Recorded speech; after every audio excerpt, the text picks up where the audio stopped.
E o Itadori é o próprio conceito de evolução, saindo de apenas um mero receptáculo de Sukuna para o novo Gold do Jujutsu Kaisen, dominando não só as suas habilidades que já tinha, mas também o do demônio que sempre lhe atormentava. E me impressiona que apenas em um mangá, com apenas 25 capítulos, ele conseguiu deixar o suposto protagonista mais bucha, um novo honrado daquele universo, nos deixando uma pergunta de o quão forte se tornou o Itadori. E hoje eu vou te falar tudo que você precisa saber sobre o Itadori módulo, sobre sua força, habilidades e depois colocar ele com outros personagens mais fortes. Será que o aluno superou o seu sensei? Então já deixa o like e comenta para mais vídeos assim. Mas antes de vermos, vamos ver o Itadori no seu passado. Itadori Jujutsu Kaisen era uma anomalia. Mesmo antes de se tornar um feiticeiro, seus atributos físicos eram anormais. O cara conseguia amassar a quadra com arremessos poderosos e sua corrida também era anormal. Então mesmo antes dele conhecer o Jujutsu, ele era extremamente forte. Tudo graças ao corpo morto. Mas calma que já chegamos nessa parte. E depois dele comer o Sukuna,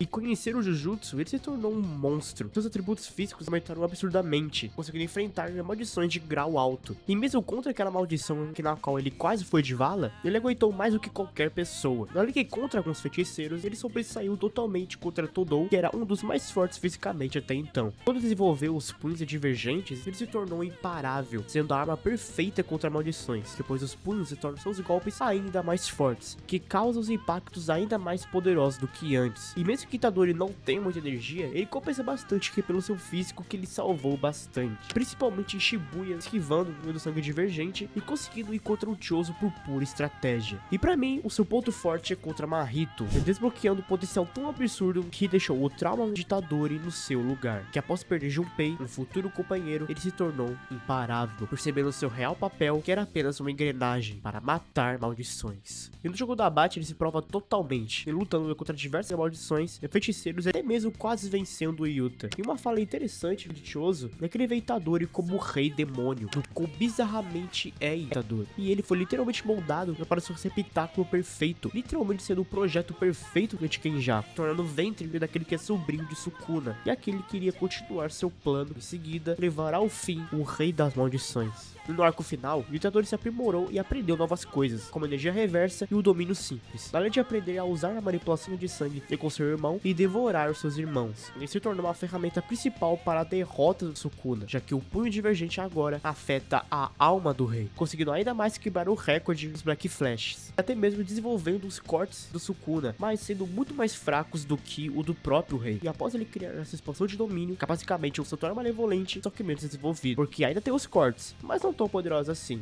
sendo apenas mini cortes que ele afetam passivamente. Beleza, já conseguimos ver o quão forte é o Itadori do seu passado, mas como que se tornou ainda mais forte em módulo? Bem, vamos analisar agora, mas se liga nessas figuras fofas do Kaisen. O link tá na descrição. Agora vamos para o novo mais forte. E após 68 anos, depois da obra original, o mundo Jujutsu evoluiu, com novos feiticeiros e com organizações mundiais que sabem do Jujutsu. Com nossos dois protagonistas, que são netos de Yuta e Maki, sendo dois feiticeiros com potenciais guardados. Porém, o Instituto de uma nova geração tem os problemas disso. Depois agora, não nascem tantas maldições como antes, tornando o nascimento de feiticeiros poderosos quase que nula. Quando os Simurianos surgem, criando a Terra como lar, deixa todos ali tensos, porque não existem mais feiticeiros tão fortes assim. E os que ainda estão vivos estão bem distantes do seu auge, tirando apenas uma pessoa, Yuji Itadori. O Itadori ficou nas sombras durante muito tempo, escondido. Nem a organização mundial que procurava ele conseguiu encontrá-lo, surgindo do nada em meio ao conflito, mostrando como se faz. E aqui a parada fica monstro. O Itadori, como sua primeira ação, usa o sangue divergente de uma forma que ninguém fez, literalmente ele destruindo um prédio inteiro com apenas uma habilidade, e derrotando todos que estavam ali, inclusive os humanos. E quando o Bozuki avança contra o Itadori, ele para o ataque dele com apenas uma mão. E vale lembrar que os Simurianos são naturalmente mais fortes que os humanos feiticeiros, ainda mais com seu terceiro olho, que aumenta seus atributos físicos e poderes especiais. Em seguida, Yuji aplica um soco com Black Flash e derrota ele com um golpe. E isso aqui foi absurdo. Depois fazer um Black Flash exige muita dificuldade, mesmo que Itadori já tenha feito 8 deles seguidos, ainda assim era muito difícil. Mas Itadori módulo consegue fazer como se fosse normal, algo extremamente fácil de fazer. Que deixa pensar, Itadori hoje em dia deixa todos os seus ataques com o Black Flash. Mas o feito mais absurda vem agora, que diante de Tóquio, que virou um lar para maldições, todas elas estavam saindo para o Japão todo, e o Gold apenas vira e mete um desmantelar. O enorme enorme corte mata todas as maldições, gerando uma destruição em grande escala. E aqui vira um debate que o desmantelar do Itadori é mais forte do que de Sukuna, já que ninguém fala oficialmente de dentro do mangá, mas é só comparar o desmantelar do Sukuna com o de Itadori, e tem uma diferença gritante. Então sim, é muito mais forte do que de Sukuna. E após essa tragédia, o Itadori vai até Maru e planeja acabar com todo esse problema em relação ao mundo Jujutsu e os Simurianos, com ambos indo até o caminho das almas. Uma informação interessante é que Itadori, no tempo que ele ficou vivo, aprendeu bastante sobre como funcionam as almas, ainda mais sobre a formação das maldições, da energia amaldiçoada, e conseguindo explicar como maldições surgem através do acúmulo da energia amaldiçoada humana. E quando Yuji visita Mahito, que até então estava esperando Itadori aparecer, que para ter sua revanche, se cagou completamente, e manipulando todo o caminho das almas para matar Itadori ali mesmo,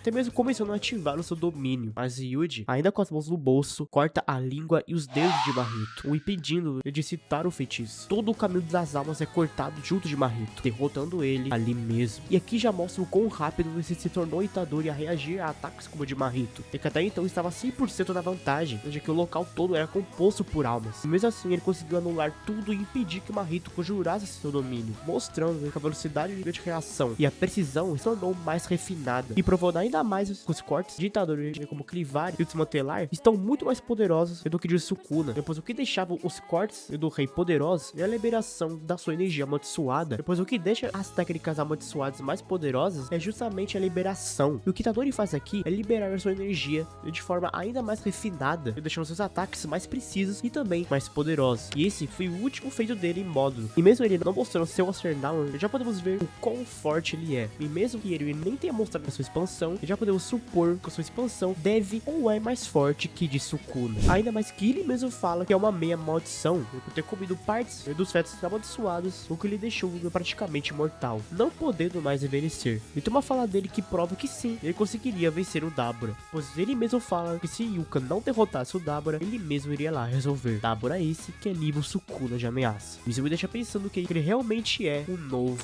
honrado. E assim como o Satoru, ele carregou o peso de ser o mais forte, mas junto disso veio a sua solidão. Ele não se distanciou porque ele quis, mas porque era necessário. O mundo Jujutsu precisava se virar para não repetir o que aconteceu há anos atrás, e com o Satoru sendo selado, o Japão todo caindo em ruínas, porque assumir esse posto exige muita responsabilidade, ainda mais quando ele decide virar um objeto amaldiçoado, não como Sukuna, mas para trazer a salvação quando for necessário. É simplesmente cinema o quanto o Gege conseguiu desenvolver o Itadori, principalmente sobre seu poder, realmente transformando nele o protagonista que ele deveria ser. Com apenas uma fala, já prova totalmente isso. E para quem duvida de que não só o Gojo, Sukuna tá bem enganado, pois o próprio Gojo disse que Itadori tem potencial para se tornar mais forte que ele, e ele não estava errado. Itadori usa sua habilidade de forma casual, nem se esforçando para acabar com uma batalha. Então imagina o quão poderoso ele poderia ser se lutasse com tudo. Eu espero de verdade que o Gege continue a história dele e mostre esse novo Itadori lutando no seu auge. E se você chegou até aqui, veja esses 5 personagens mais fortes de Jujutsu Kaisen, e eu tenho certeza que essa lista não tá errada. E se você quiser, apoie o canal com Live Pix no link da descrição, e qualquer quantia ajuda, e o melhor comentário eu faço um vídeo sobre. Eu sou o Lemex e até!